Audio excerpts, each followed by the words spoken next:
What's that?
Good evening and welcome to Current Issues. I'm your host, Hesham Tillawi.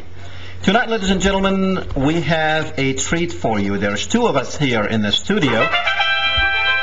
In the first hour, we will be discussing Islam.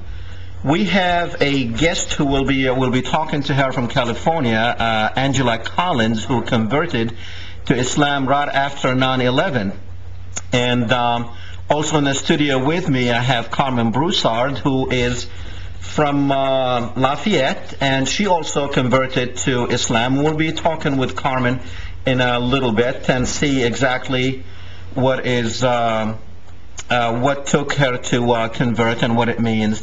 And also we will be speaking with Angella Collins, like I said earlier, who has been getting a lot of publicity in the media about converting to Islam, and we'll try to find out why she's getting all that publicity. In the second hour, we will also be speaking with Christopher Kitchum. Christopher is a journalist. He wrote for a lot of newspapers and magazines, and he recently wrote an article in the Counterpunch, and his article was about the Israelis who were celebrating right after 9/11, actually on 9/11, when even before the second plane hit. We will find out exactly how much did Israel know about 9/11 and if they had played any part in it. A lot of you may have been wondering about Islam, and I'm sure you know we've talked about Islam on this program so many times, and we feel that it is extremely important that we come to you today with some stories of Muslims who were not born into the religion but actually converted after they found out about the religion. As most of you would probably be in the 99% of Americans who are getting their news from the mainstream media, and you had a negative impression about Islam, and maybe you still have. The only thing that we ask you is have an open mind, and if it wasn't for 9/11, you probably would not be looking at Muslims the way you look at them now. And now after 9/11 has been proven to be basically, the jury's not out yet on exactly what happened on that day, but we know for a fact that we went and destroyed a country called Iraq and killed 655,000 people on false pretenses and false premises that Iraq had weapons of mass destruction, and somehow Iraq was involved in 9/11, which of course it was proven that Iraq had nothing to do with 9/11, which brings us back to then why did 9/11 took place? We will be discussing 9/11 in depth with Christopher Ketchum in the second hour. And in this hour, like I said, we will be speaking with two beautiful women, I might add, who converted to Islam. With me in the studio, like I said, is Carmen Broussard. Welcome to the show, Carmen. Thank you, Hesham. Tell me, how was it, after 9/11, people had the wrong impression about Islam due to the media, and most Americans get their news from the media. How did you get to learn about Islam, and what about like your friends and family? How are they looking at you now? Well, I learned about Islam through a co-worker at work. He happened to be fasting, and I was ordering lunches, and he wasn't eating. So I asked him, why was he fasting? And he told me because of his religion. So I asked him to tell me more about his religion, and it started from there. Friends and family think it's strange. They think it's different. A lot of my family is very supportive, but I can still see that they're a little bit uncomfortable, a little not sure of exactly what direction I'm going in life with religion. What made you go to, okay, so you decided, this friend of yours or co-worker explained the religion to you, and then you found out that this is something that will work for me? I did. It made sense to me. I never understood the Trinity in Christianity. I didn't understand how God could be Jesus and Jesus could be God. Absolute forgiveness through a priest and salvation guaranteed. I never understood that. So the fundamental belief in Islam that there's only one God just fit with me. It worked for me. It gave me peace and comfort that I was worshiping one God. Okay. What did you think when when those planes hit the towers and Islam was basically blamed for it, and then you became a Muslim? How was, were you feeling awkward that people think that Muslims are the ones who attacked the towers, and now I'm converting to a Muslim? Was that hard for you to do? Well, you asked me how did I feel when the towers were attacked, and I was devastated, and I was sad, and I was scared. Fortunately, I never truly made the connection of Islam and terrorists. I said, okay, the terrorists are bad people, and they did a terrible thing. Okay. Now, I understand we do have Miss Collins with us. Angela, can you hear me? Great. Welcome to the show. Sure. Angela, with me in the studio, I have a friend who converted recently to Islam, Carmen Broussard, and she's joining us today in this friendly conversation between three Muslims. Okay.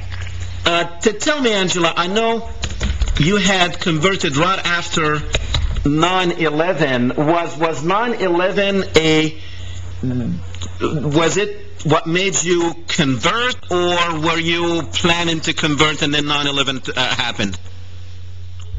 I think it would be impossible for someone to just convert after seeing towers attacked and all the media about it. Of course, I had a whole background with Muslims and learning about them through traveling and reading pieces of the Quran. I also had attended Islamic study groups because I was interested in learning more about the religion before the attacks happened. However, I never called myself a Muslim. I never gave a shahada. I was definitely not ready to go on board and convert my religion. So that part didn't happen. But once those trade centers were attacked, I saw my country respond in a how I would describe a very malicious and unjust way. And it was my absolute duty to speak out against anything dealing with injustice.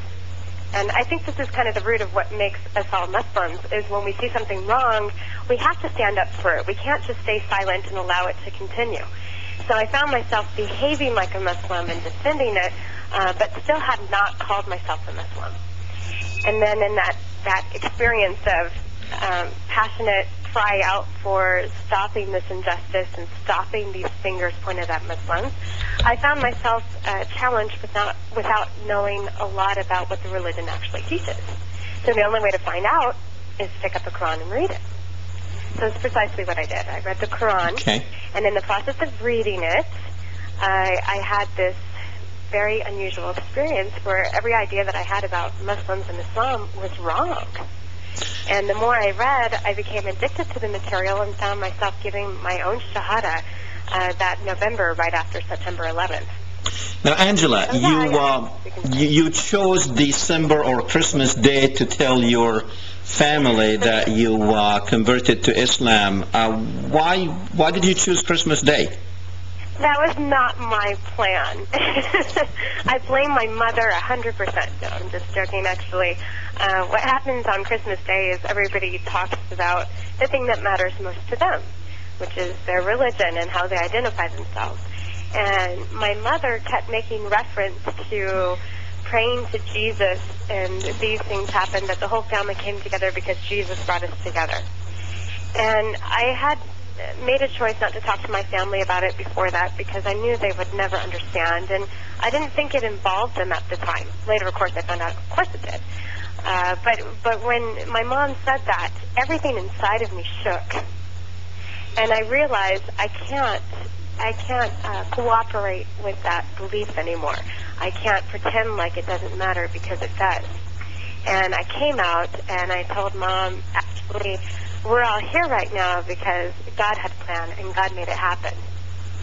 And Jesus was sent to give us a message, and he was sent to guide us.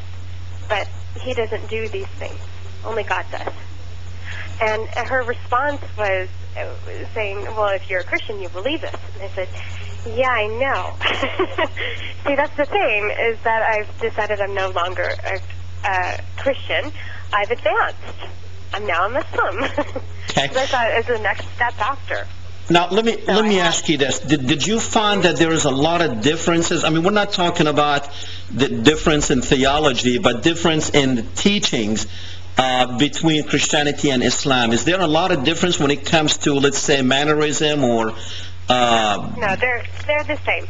They're essentially, they teach all of the good manners, as you were describing. They teach all of the same ethics. They teach the same responsibility of charity, of loving your neighbor, of speaking out against injustice, of defending the concept of God.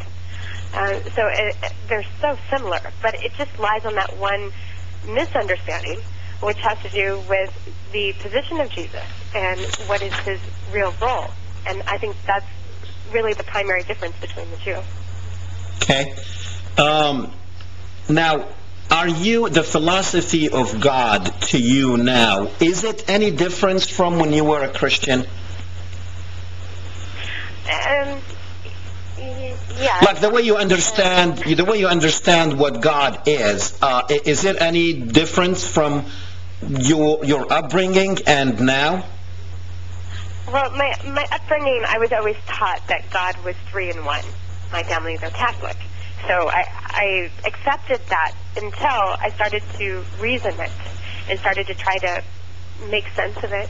And in that process of analyzing, I had huge problems because it did not add up, and I was never taught the same thing by two different mouths. They were always in conflict. So that, of course, started a whole journey of wanting to figure it all out.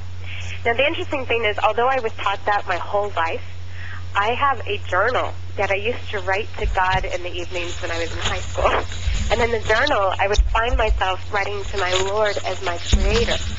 I was not writing to Jesus to do these things for me. I was writing to God.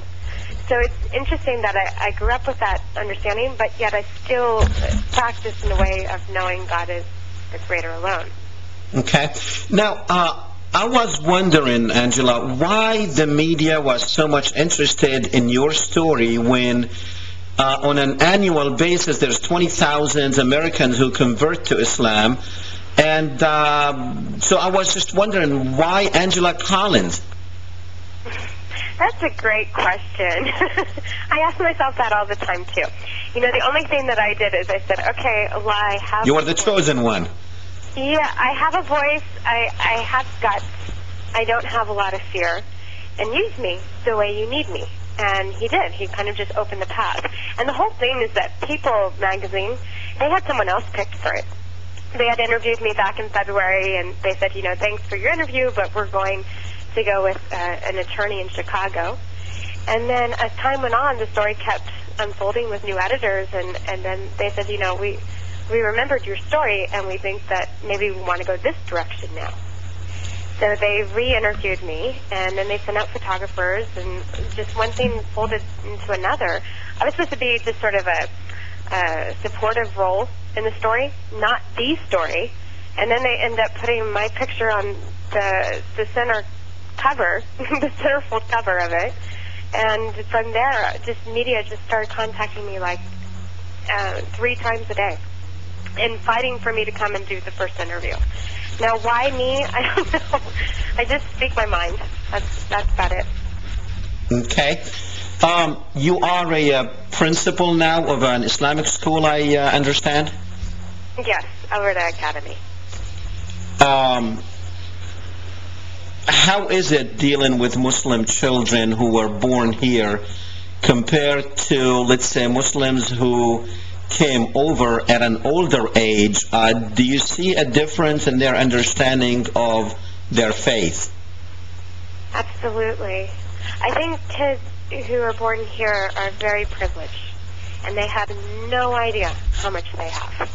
They reinforce that we should be grateful for just the simple little things, so that the kids have that knowledge.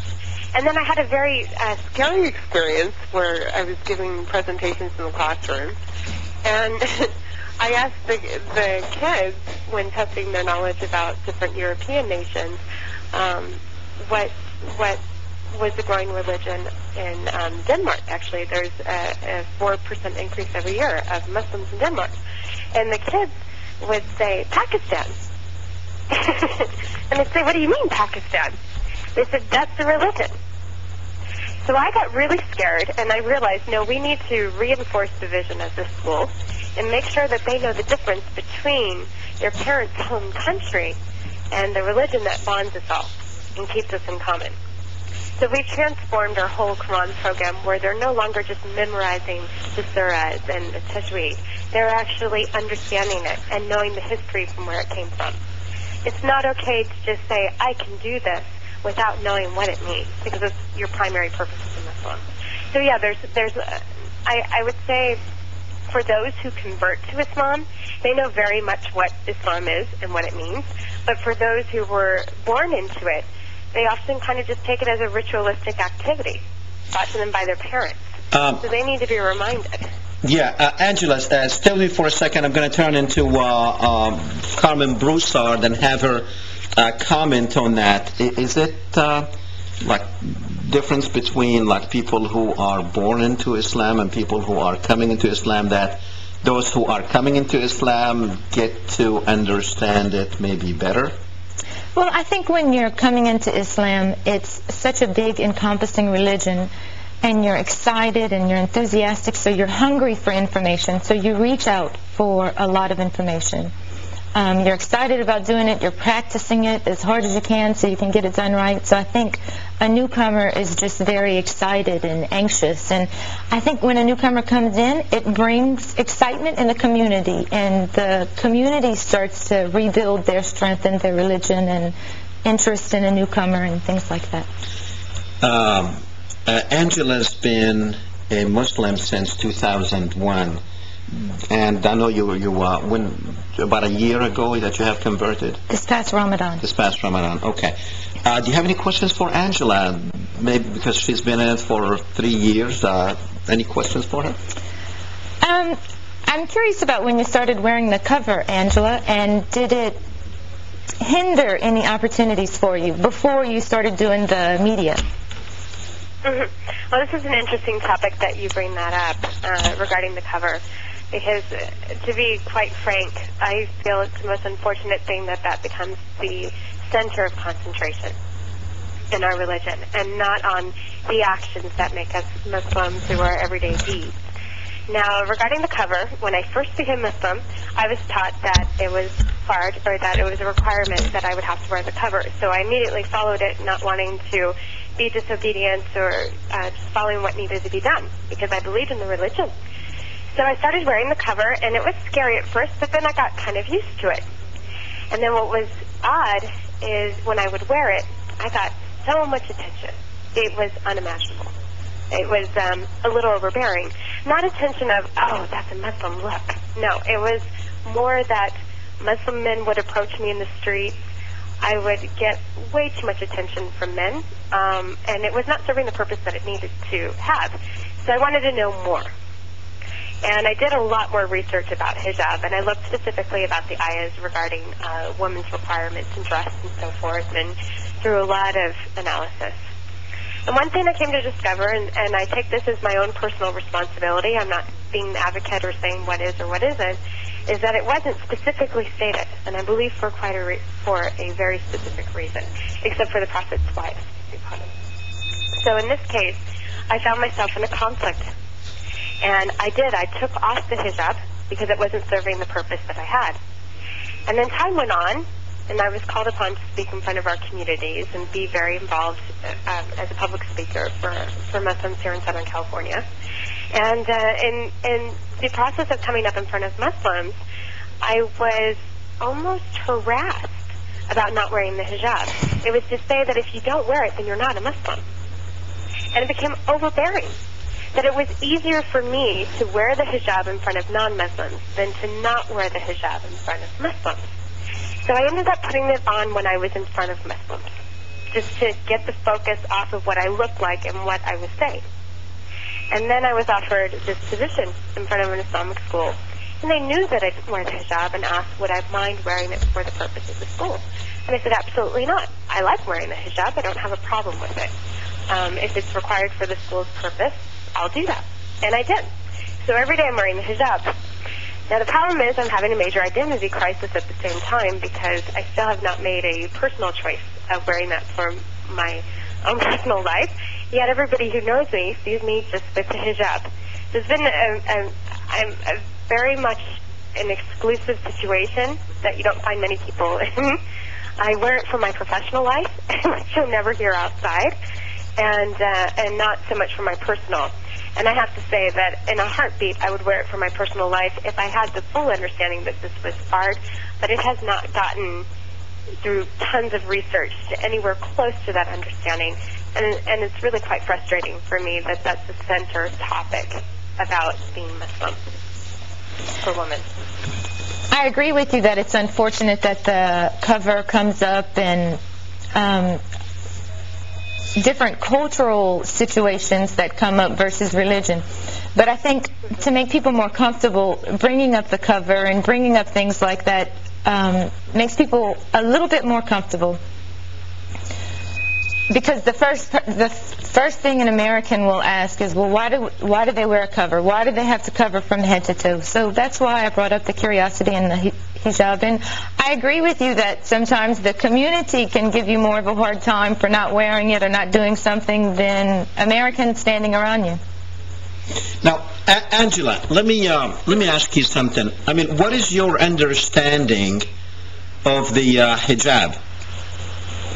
My understanding of the hijab was the origination of it was a way of protecting women to keep them from being harmed. And they describe in these specific ayahs about the himar, which women would use to tie their hair back while working, but they would expose their entire chest. And in doing so, men would molest them. So it said, take that garment from your hair and throw that over your chest and conceal this so that you don't get attention or attraction in this area to protect you. And in today's time, it's interesting that when you wear the head cover, all eyes are 100% on you. In fact, without it, I just blend.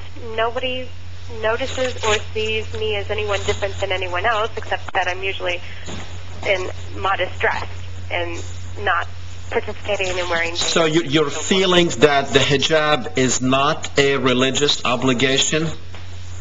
I don't see it as much of a religious obligation as I see it as much of trying to coin or point someone out.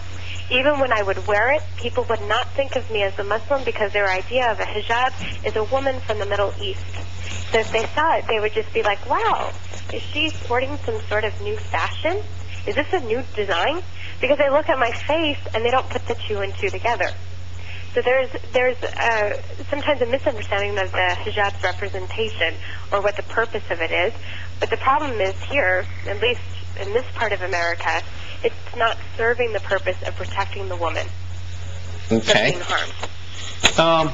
You wrote an article, and I'm just going to go from the end of that article. You're saying, I can confidently say that if Allah had not breathed Islam into my soul, I would have never found Angela. Well, today, here I am, Angela, a Muslim American, the soul who persistently searched for the Creator and has found the Creator of all that is in the universe and beyond in Islam. So Islam helped you find your inner self? Is that what you're saying here? Yeah, it was my first chance of really knowing who I am and why I'm here and the purpose that I have here. Before Islam, I was very much confused about what I should do with my life. I was focused on, oh, I need to make this amount of money, and I need to do this, or I have to come from this school, and I have to be competitive. And it just was so much about the world and little about the legend of what you leave behind. And Islam teaches you that the acts of charity and of giving and of sharing your knowledge with further generations, that these are the things that build up your way towards heaven. These are the things that are measured in ways. And once you understand that, it's the most liberating experience ever. Because you know your good deeds really put a positive mark on the world. It's so much more about that than of the things that you own. Okay. Now, what would you, I'm sure, your first year or couple of years, you probably went, that was probably the hardest on you. What would you give, what advice you would give someone like Carmen here as far as how to handle things and how to deal with her new religion? Well, the thing is if you're searching for truth, nothing can silence you or make you uncertain about what you believe in. So that whole quest for truth, which is what leads most Americans to Islam, is your strength. And to keep that and always focus on what is the reality, what are the facts, not what impressions or opinions or gossip things are. That really keeps you going. And then the second thing is when people challenge it, realize that they're not attacking you. They're just fearful of something very different and very foreign to them. And when they hear about Islam, of course, they come from the media perspective, so they think we're all terrorists, which is great. So just always tap into, if someone's curious and they come at you and approach you with anger, it's not at you. It's just that they don't really know who else to have that conversation with. And just stay strong. And always, always, always, before you make decisions or plans, ask Allah for guidance first. Because there may be something that you didn't figure out with your own mind, but something even better than what you could imagine. So just always do the Salat al-Istikhara, ask Allah for guidance, and things will always work out, no matter what. Let me ask you something, and I want an honest and frank answer. For someone who was on the outside of the religion and now you are in, how would you critique the Muslim community in the United States? What is it that they need to do that they're not doing? What I would say 20% of the community is doing, I think 100% of the community should do. What 20% of the community is doing, They are inviting non-Muslims to come and have open dialogue about their religion. 20% of the community is giving their 2.5% zakat and helping those who are in need. Everyone should be doing that. 20% of the community is living the adab, their manners and their way of treatment towards people, and their kindness overrides their own personal wants if it doesn't benefit society. So 80% really needs to follow those 20% leaders in our ummah here in America. Okay. Can you tell me some of the success stories that you all have in California that other communities might duplicate? I know that CARE is all over the U.S., but CARE is extremely active down here in Anaheim. And so I would definitely recommend that wherever the CARE offices are, that people get involved. If people don't know, there's the Council on American Islamic Relations, and they stand up and they speak for the rights and advocacy of Muslims throughout the U.S., especially when they've been injustice has been imparted upon them.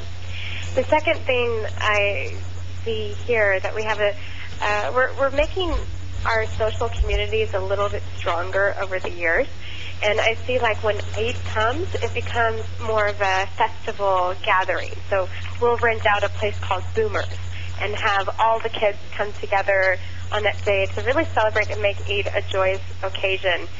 And the other thing too is we've started sort of a walkout on Eid holidays, where in public school systems, kids are not required to go to school. If enough Muslims from the school don't go, then it becomes a holiday that we are allowed to take religiously through our school. So these things I'm seeing here, and I'm not sure how they compare to other places in the U.S., but I'm happy to see the development and the growth. How do you deal with the most favorite question with people out there, which is Muslims want to convert Christians and Jews, otherwise they want to kill them if they don't convert? How do you deal with that question? I laugh. And then my second response is, I don't need anyone else to be a Muslim. If you have questions, you come to me. My job is not to force what I have on you, because what I have is worthless unless you're pursuing it.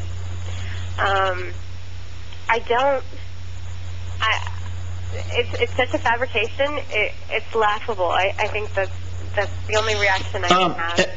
Angela, I know it's laughable, but how would you explain the attitudes of most American people? I understand the media has a lot to do with it, but how would you explain them even believing something like that when Muslims have ruled areas other areas in the world, such as Spain, for like 400 or 500 years, and they did not force anyone to convert. And when Muslims had the power to actually force people to convert, they did not do it. How would you explain the Americans' attitude towards that particular question? I mean, I see it all over. I go and speak at like colleges and universities around the country, and that's like the #1 favorite question, of course, besides the 72 virgins. And why is the American psyche? Is that, I'm trying to find a nice word here, is it really just the media, or is it something else? No, I think it's what is taught in Christianity, and that's the problem. Is growing up as a Christian, it was taught to me that it was my job to be a missionary. And if these people around the world, where I had a problem with the idea that they would just go to hell, just simply because they were born into a certain family, I had major problems with that. I was taught that I should feel guilty if they went to hell, because it's my responsibility to reach them and convince them that Christianity is the only true belief. So when you come from that kind of upbringing, it makes pretty good sense that you would think everyone shares that same belief. But because I was so opposed to that belief, that was something that Islam gave me. It's just the simple idea that you are judged according to what you know. Okay. And when Judgment Day comes, everyone will be judged by what they know and with their knowledge how they used it in their actions. Now, you used to be a Catholic and then you became a Baptist, I understand. I went to a Baptist church after that. But Okay, I don't know now, and I think you said like you went from Catholics who thinks God is 3 to Baptists who thinks God is 2, and then to Muslims who thinks God is 1. Funny how you put it. Yeah. Yeah. I was looking for a real way to understand God. And actually the Baptist part of my upbringing was through a marriage my father had with a woman whose family, we would call them, quote unquote, and this isn't to be derogatory in any way, but we would call them Jesus freaks, because they lived and obsessed over the idea of Jesus and were very passionate advocates for believing in Jesus.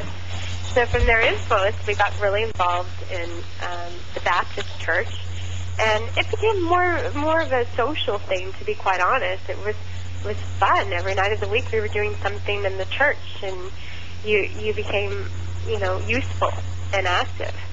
But I wouldn't say that it was something that made sense to me. It was something that occupied my time and made me feel a little bit more socially understood. Okay. Tell you what, stay with me. We're going to take a quick break, and we will be right back.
Welcome back, ladies and gentlemen. We are speaking with Angella Collins and Carmen Broussard about Islam, and I understand people are trying to call, but it looks like for some reason we're not getting the calls back here. So call us back, and hopefully it will work this time. I know they're telling me to go to the phones, but I don't see anyone on the phones. Carmen, do you have any question for Angella?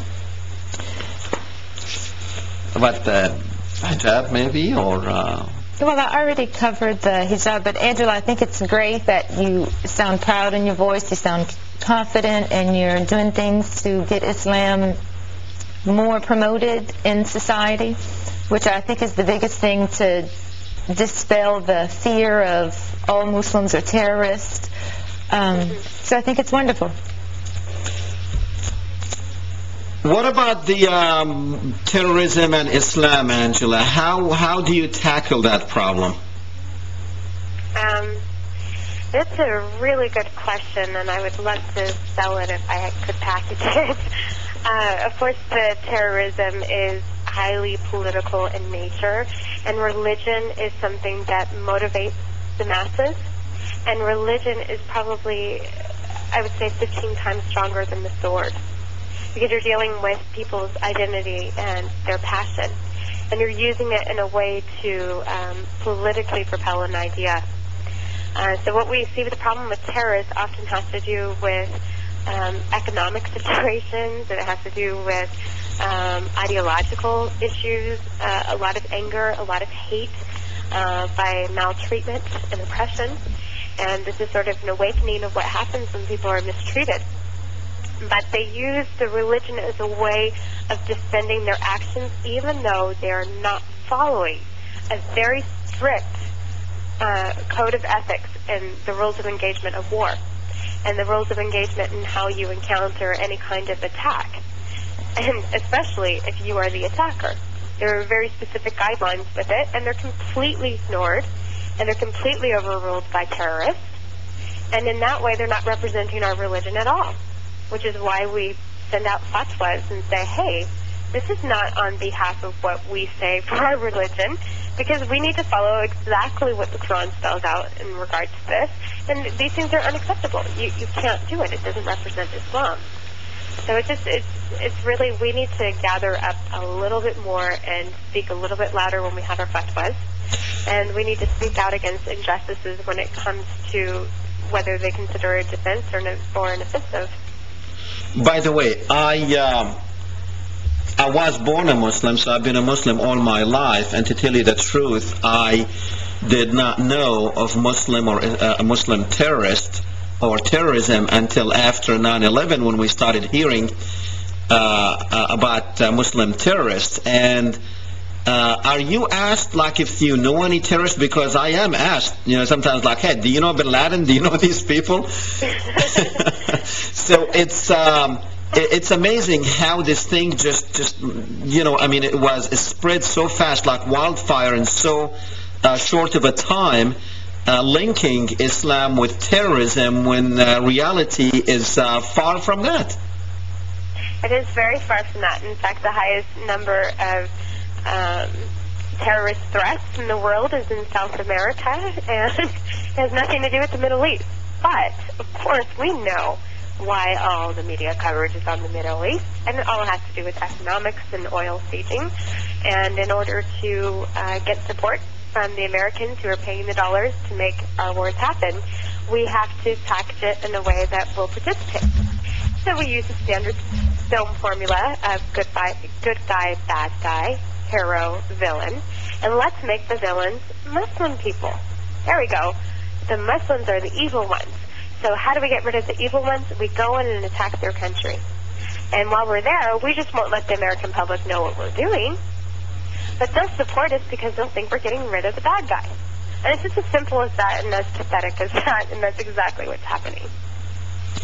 So who are the bad guys? I mean, it's got to be a bad guy somewhere.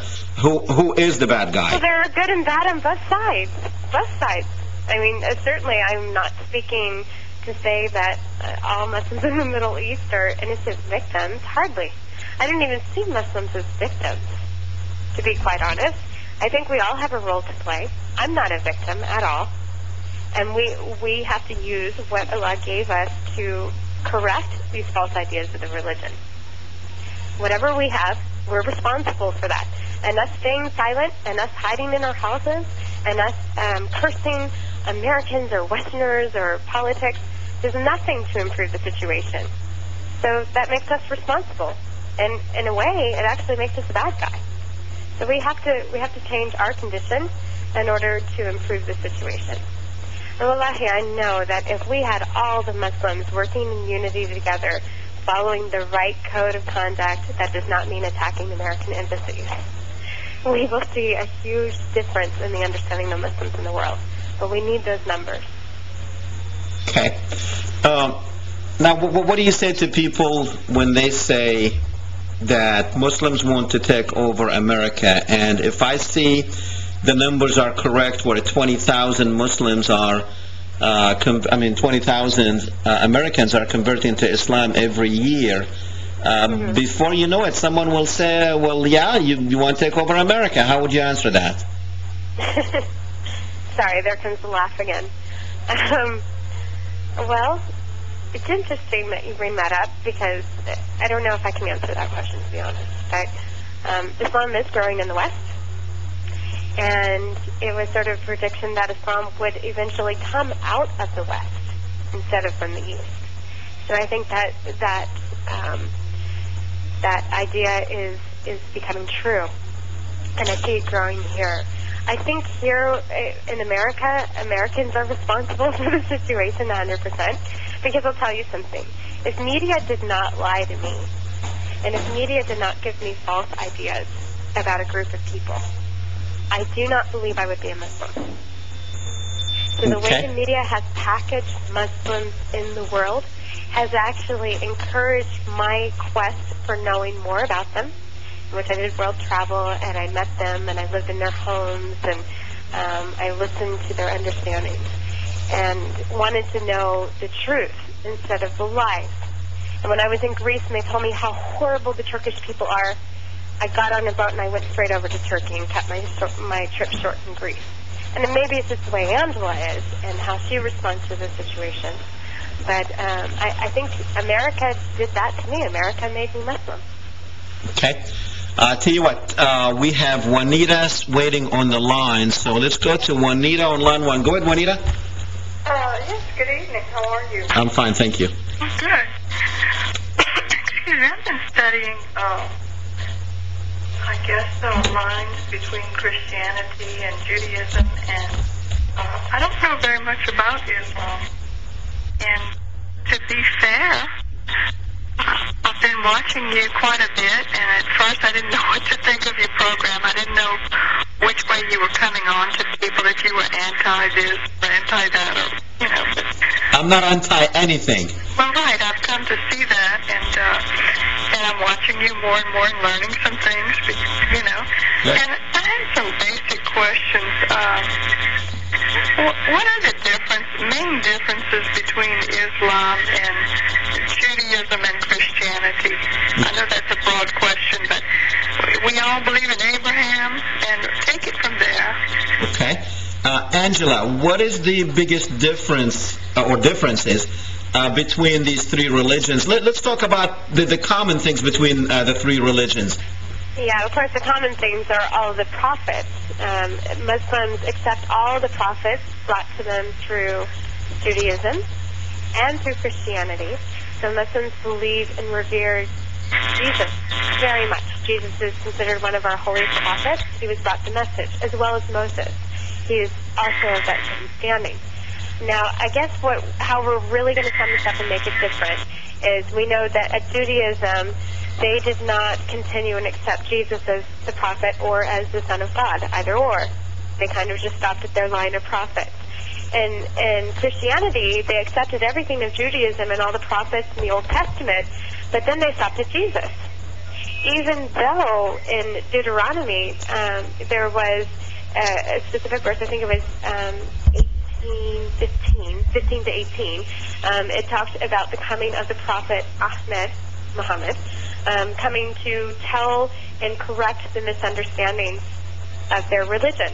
And it was a coming prophet after Jesus. So then what happened was when Christianity ended, it stopped there. So Islam, the way I would package it is to say Islam is the most modern religion because it took the two original religions, Judaism and Christianity, and carried all of it forward, and it finished with the final prophet, the Prophet Muhammad, peace be upon him.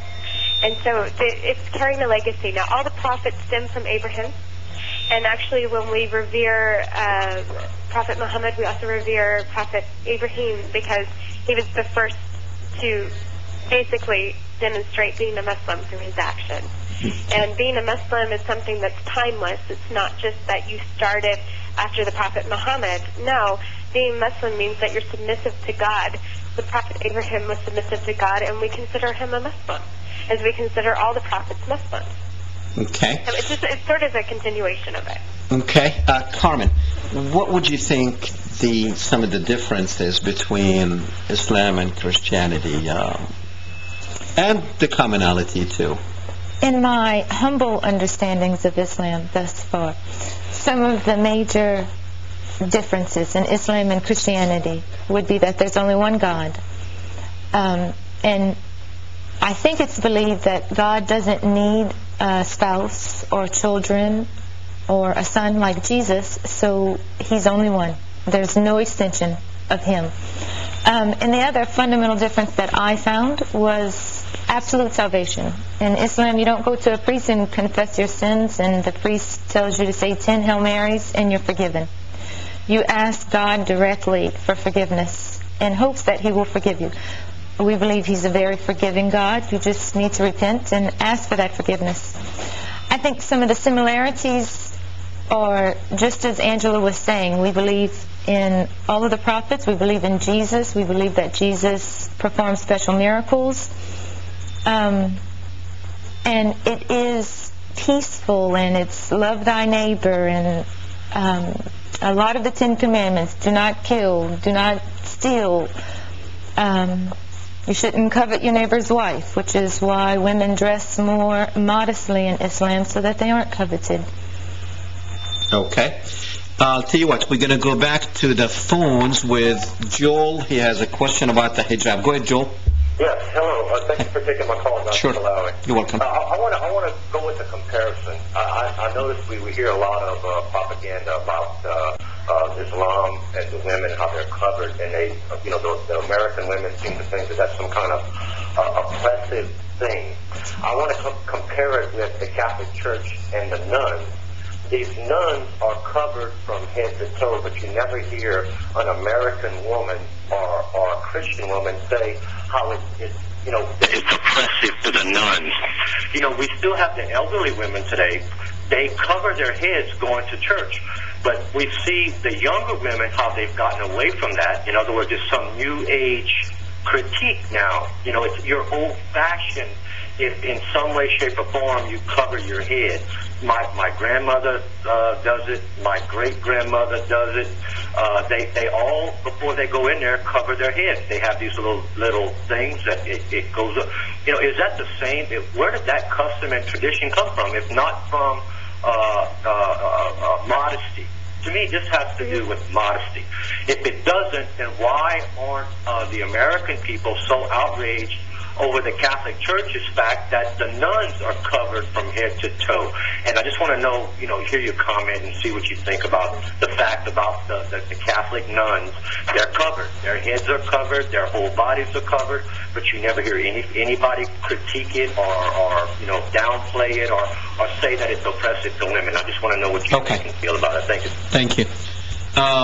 Angela, did you hear his comment? Yes, I did, and he brought up a really great point. I'm so glad it came from some American out there.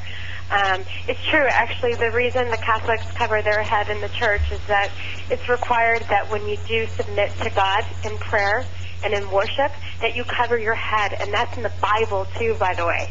So when Christians don't do that, when they come to prayer, it's actually not following what the religion tells them to do.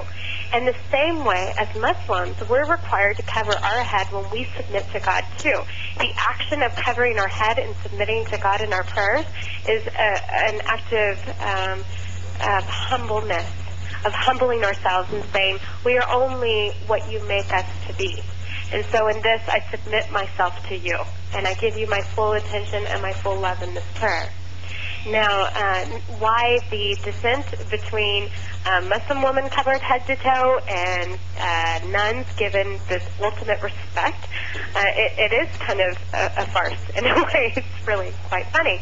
I think it really has become a racial discrimination. Because I gave you the example before that when I wear the hijab, I don't have this immediate understanding of me as a Muslim because my face, my voice, my attitude is very Western in the way that I communicate, that people don't put the two and two together. And in fact, when I was on a Fox and also a CNN interview, they would put my picture juxtaposed to pictures of ladies in Iran with niqab, which is the covering over the face, and full abaya, the full black garb from head to toe. And this is a bit extreme as well. I mean, your job is to be modest, but not to erase your identity. So there's when I even come into a room with a sister, and I have friends who do this. They wear the niqab. I have to tell you, I feel a little uncomfortable. I feel uncomfortable because I feel like I don't know if I can even try to find your eyes and even have a real conversation. It's a little alienating. And so Americans having the idea that wearing whatever we feel like wearing is liberating feel very uncomfortable with that. Very uncomfortable. Let's go back to the phones. We only have a couple of minutes left. Go ahead, Dee. Yes, I was calling because I just started hearing it. It's at the end, but catch the reruns. You know that the man that called it his grandparents or his grandmother would cover her head and all that. Right. This is not for modesty. What we learned in the Catholic religion was because you are in a respectful place, and you are covered like the Blessed Mother was covered. It's not modesty. And I think that they're going to start all this muffling stuff, and then after a while the school has to do this and that. If they don't like the way it is in America, then get wherever else you want to go. Now, I am Mexican, but I live the American way. Okay, Senora, let me ask you. Dígame como usted me quiera decir. Okay, adios. Okay. All right. Well, Angela, unfortunately, I think she's wrong. I think, it was in the Christian religion that women are to be modest, and it's not just because you were at church that you were just to cover yourself, and then when you leave, it's a different story. Only have time, Angela, to say thank you for coming on the program, and hopefully we'll see you back here soon. Oh, thank you so much for having me. I really enjoyed it. Thank you. And Carmen, thank you for coming on the show. Hopefully we'll see you back here soon. Maybe you can co-anchor this show with me. Ladies and gentlemen, we'll see you back in 4 minutes with Christopher Ketchum. See you then.